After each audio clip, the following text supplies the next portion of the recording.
एक पत्नी अब वो है जो हनीमून बहाने ले गई और अपने पति को मरवा दिया। ये केवल ये घटना ऐसी नहीं है कि वो लड़की ने अपने पति को मरवा दिया।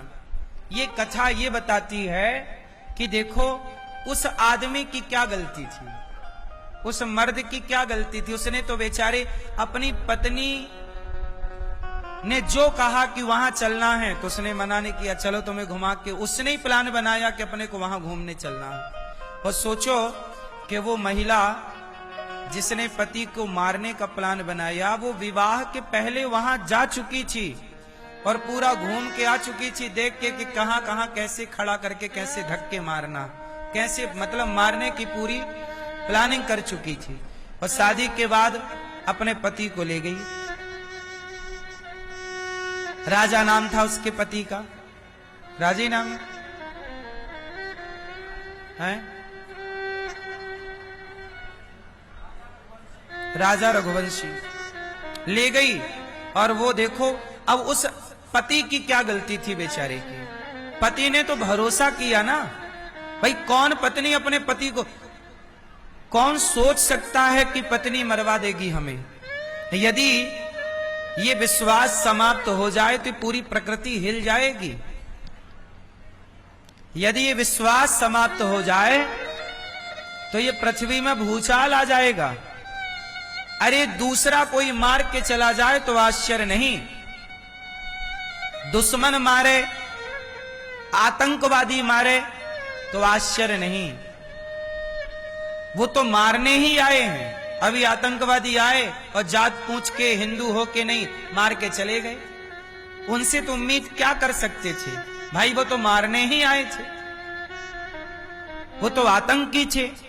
पर तुम तो अर्धांगिनी थी, साथ जीने मरने की कसम खाई और आपने शादी के महीने भर के भीतर अपने पति को आपने मौत के घाट उतार दिया, केवल इसलिए कि आपको कोई दूसरा लड़का पसंद है। तो जब पसंद ही था तो विवाह उसी से करती, फिर इसे बीच में बर्बाद करने की क्या जरूरत थी। उसकी तो जिंदगी खत्म, बेचारे को मार ही दिया।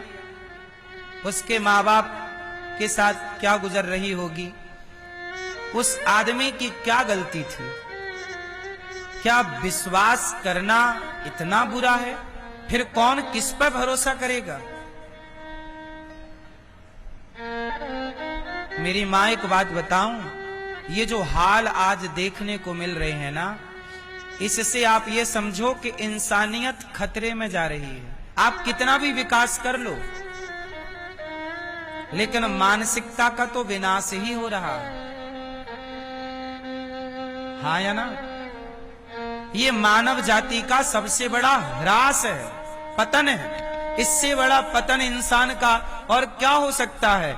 जिस देश की नारियां अनसुईया होती हैं, जिस देश की नारियां सावित्री बनकर यमराज के मुंह से अपना पति वापस ले आती हैं, उस देश की नारियां अपने पति को मरवा डालती हैं। ये सुनने में कितना अजीब है, कितना भयंकर है। इसलिए मेरी मां, आजकल का भी युग है कि शादी ब्याह करने के पहले अपनी बेटियों को, अपने बेटों को बहुत अच्छे से समझ लो, जान लो, परख लो। लड़की की मां, उस मां को भी नहीं पता था कि मेरी बेटी ऐसी है। कोई थोड़ी जानता है कि कोई कैसा है, व्यक्ति तो भरोसा करता है।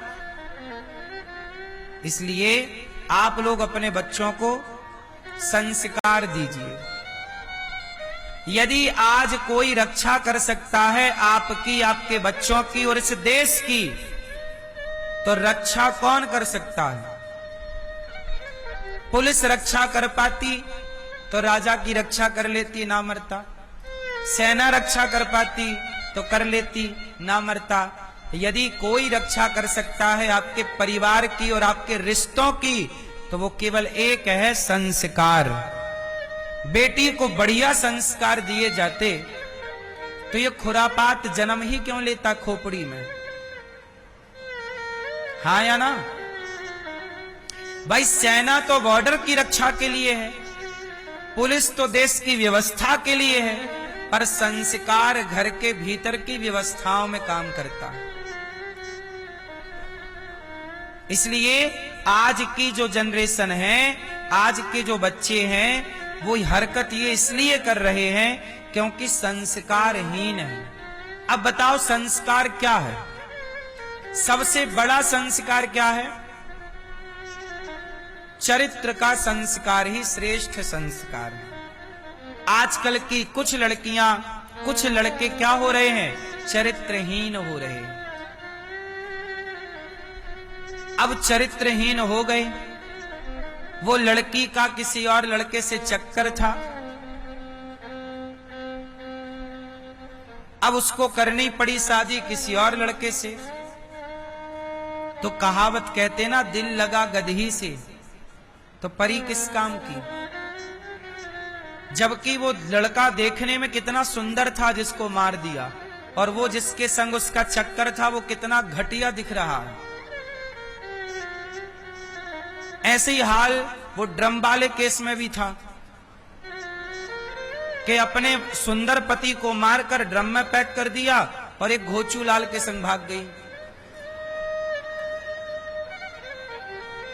आजकल ये लड़कियों की पसंद क्या हो रही है? इन्हें घोचू ही पसंद आ रहे हैं।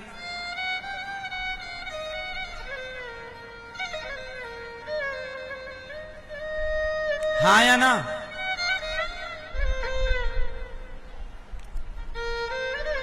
कमी किसकी है बताओ? थोड़ा संस्कार होता चरित्र का कि नहीं, मुझे विवाह के पहले किसी लड़के के साथ नहीं रहना। एक लड़की आई मेरे पास अभी 2 दिन पहले, प्रश्नोत्तरी में भी पूछा उसने। वो लड़की बोली, गुरुजी मैं एक लड़के के साथ रहती थी, उसने बोला मैं शादी करूंगा, तो मैं उसके संग रिलेशन में चली गई और अब वो कह रहा मैं शादी नहीं करूंगा। ये मैं एक सवाल पूछूं, शादी कर लेना बहुत अच्छा है, विवाह कर लेना बहुत अच्छा है, पर विवाह के पहले जो आप रिलेशन बना लेते हैं, शारीरिक शोषण जो आप अपना करा लेते हैं या कर लेते हैं, ये बहुत हानिकारक है, स्त्री के लिए भी और पुरुष के लिए भी। बोलो हाँ। इसलिए कहता हूं कि शादी विवाह के पहले तक तो ब्रह्मचारी ही रहना चाहिए। पहले की यही परंपरा थी। अब आज के लड़के होशियार हैं, शादी हुई नहीं, पहले ही उनका मन भटकने लग जाता है और वो अपना शारीरिक पूर्ति करने लग जाते हैं। उन्हें पता नहीं है, लेकिन उसके दुष्परिणाम क्या है। एक दूसरी बहन आई, उसने कहा गुरुजी हमारी बहन है, उसने विवाह किया और विवाह करने के बाद, बहुत ध्यान से सुनना, ये बात आपके काम आएगी भविष्य में।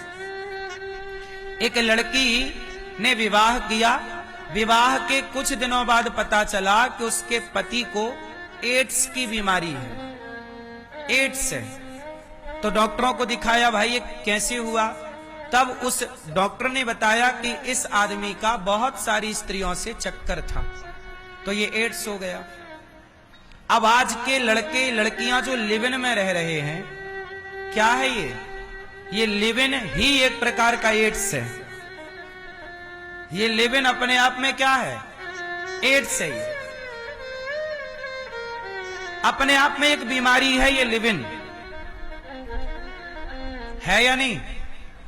कोई भी लड़की शादी के पहले पराये पुरुष के बारे में ना सोचे, और कोई भी लड़का ऐसे संस्कार दो आप कि आपकी बेटी विवाह के पहले सोचे ही ना पराये के बारे में, और लड़का भी पराये नारी के बारे में विवाह के पहले सोचे ही ना, तो फिर देखो कोई संबंध, कोई रिश्ता कभी टूट ही नहीं सकता।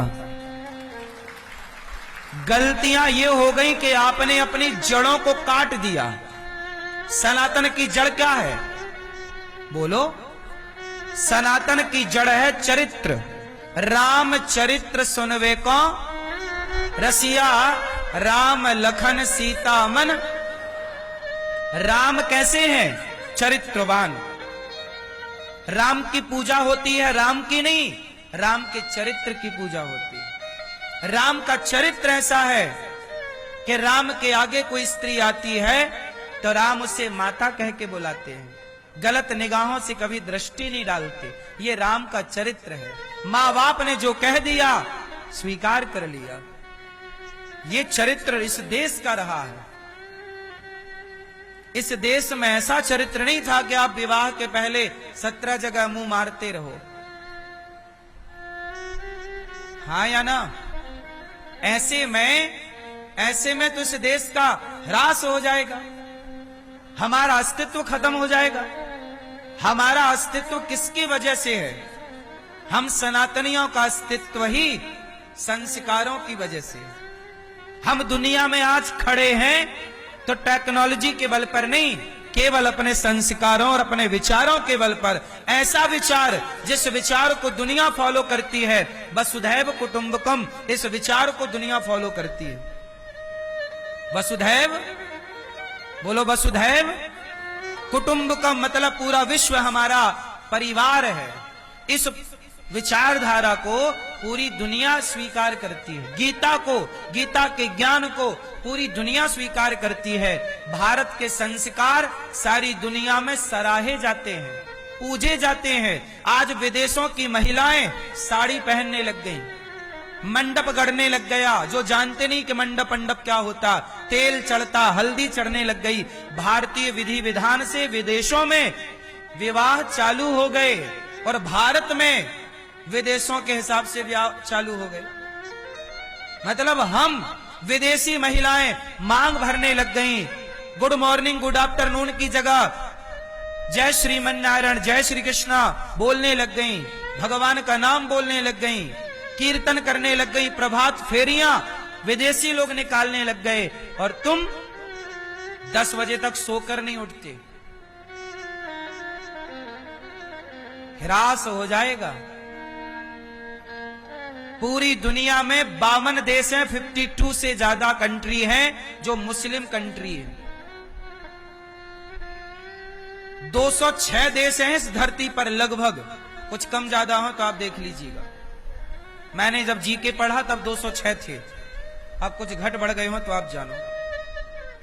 206 देशों में एक भी देश ऐसा नहीं है जो हिंदू राष्ट्र हो। अभी मैं एक जगह गया तो मैंने वहां देखा कि वहां छोटे छोटे बच्चे खेल रहे थे। सारे बच्चे मुसलमानों के थे। कोई बच्चा 8 साल का था, कोई 10 साल का था, कोई 12 साल का, कोई 15। छोटे छोटे बच्चे कॉलोनी के, वहां मुस्लिम बाहुल्य क्षेत्र था तो एक खेत पर सारे बच्चे खेल रहे थे। 5 साल का बच्चा भी वहां था और 8 साल का और 12 साल का। मैंने देखा कि लगभग वहां पर 30-40 बच्चे थे। मैंने दूर से देखा, वो सारे बच्चों के सिर पर टोपी थी, जबकि बच्चे कोई 5 साल का था, कोई 10 साल का, कोई 15 साल का। सारे बच्चों के सिर पर टोपी थी। बोलो हाँ। खेल रहे थे, जबकि वो क्रिकेट खेल रहे थे, खेल रहे बच्चे हैं, खेल रहे थे। सबके माथे पर टोपी थी। पर तुम बताओ कि तुम्हारे बच्चे के माथे पर तिलक है, गले में तुलसी की माला है, तुम्हारे बच्चे के मुंह पे भगवान का नाम है, गीता का श्लोक है। कैसे तुम्हारा विकास होगा? तुम्हारी संस्कृति का विकास कैसे होगा? माथे पर तिलक लगाओ। हिंदू हो तो हिंदू की तरह रहो। मुसलमान का बच्चा तो नमाज पढ़ता है, तुम्हारा बच्चा गीता कब पढ़ता है? तो मुसलमानों के कंट्री हैं 52, आज 52 कंट्री है। मुझे विश्वास है कि उनकी 70 कंट्री भी हो सकती है, उनकी 100 कंट्री भी हो सकती है, क्योंकि वो अपने धर्म के लिए बड़े कट्टर हैं। वो अपने धर्म को प्यार करते हैं, अपने मजहब को बड़ा प्यार करते हैं। लेकिन तुम कहां प्यार करते हो? कहां तुम्हारे बच्चे गीता से प्यार कर रहे हैं? भगवान को गाली और देते हैं, अरे भगवान भगवान कुछ नहीं होता। मुसलमान कभी नहीं कहता कि अल्लाह बल्ला कुछ नहीं होता। पर हिंदू 1000 मिल जाएंगे जो टीवी डिबेटों में बैठ करके हैं, पता नहीं हिंदू हैं कि भी नहीं, पर वो गाली भगवान को देते हैं। बोलो हां, इससे क्या होगा? आपका ह्रास हो जाएगा। जो व्यक्ति अपने संस्कारों को नहीं फॉलो करता, जो अपने आदर्शों पर नहीं चलता, बर्बाद हो जाता है। हिंदुओं के पतन का सबसे बड़ा कारण है कि हिंदू अपने सनातन संस्कृति को लेकर कट्टर नहीं है। मैं कहता हूं मुसलमान को कट्टर होना चाहिए अपनी संस्कृति को लेकर, ईसाई को भी कट्टर होना चाहिए अपनी संस्कृति को लेकर, लेकिन हिंदुओं को भी कट्टर होना चाहिए अपने संस्कृति और संस्कारों को लेकर। कोई समझौता नहीं होना चाहिए।